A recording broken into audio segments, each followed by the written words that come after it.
Xin chào tất cả các bạn. Hôm nay á, mình sẽ làm món trứng cuộn kiểu Nhật. Mình sử dụng là 3 quả trứng nha các bạn.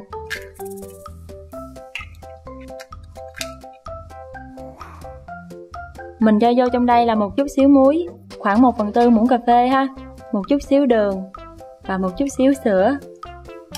Sau đó mình đánh trứng lên cho đều và mình đánh theo kiểu vòng xoáy á các bạn.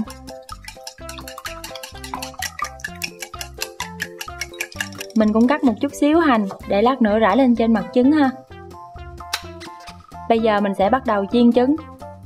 Chảo đã nóng rồi đó các bạn, mình đổ trứng vô.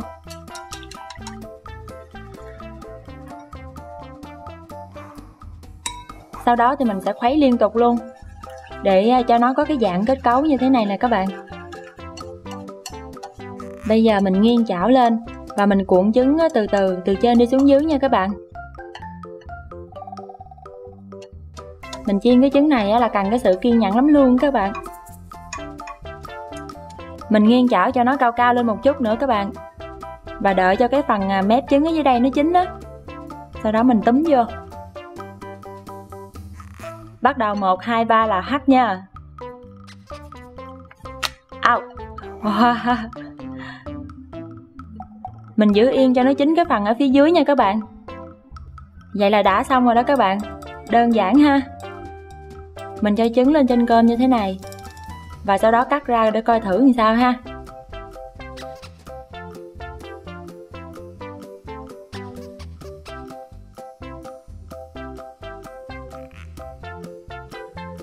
Wow, bốc khói nóng hôi hổi luôn các bạn. Nhìn cái màu là thấy hấp dẫn rồi đó.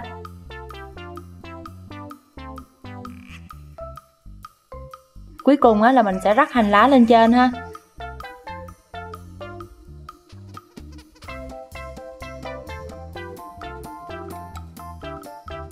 Hấp dẫn quá các bạn ơi. Bây giờ mình sẽ ăn thử. Mình đang rất là đói luôn các bạn. Cho nên là món này ăn sẽ rất là nhanh và dễ làm nữa. Mời các bạn nha. Đói run tay luôn.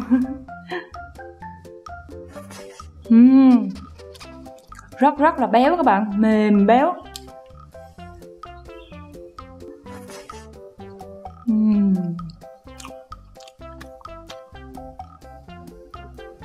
Muỗng cuối cùng các bạn ơi.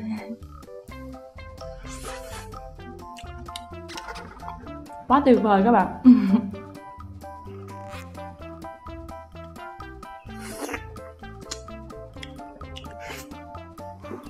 Xin cảm ơn các bạn đã xem video này của mình nha. Hẹn gặp các bạn trong những video tiếp theo. Bye bye.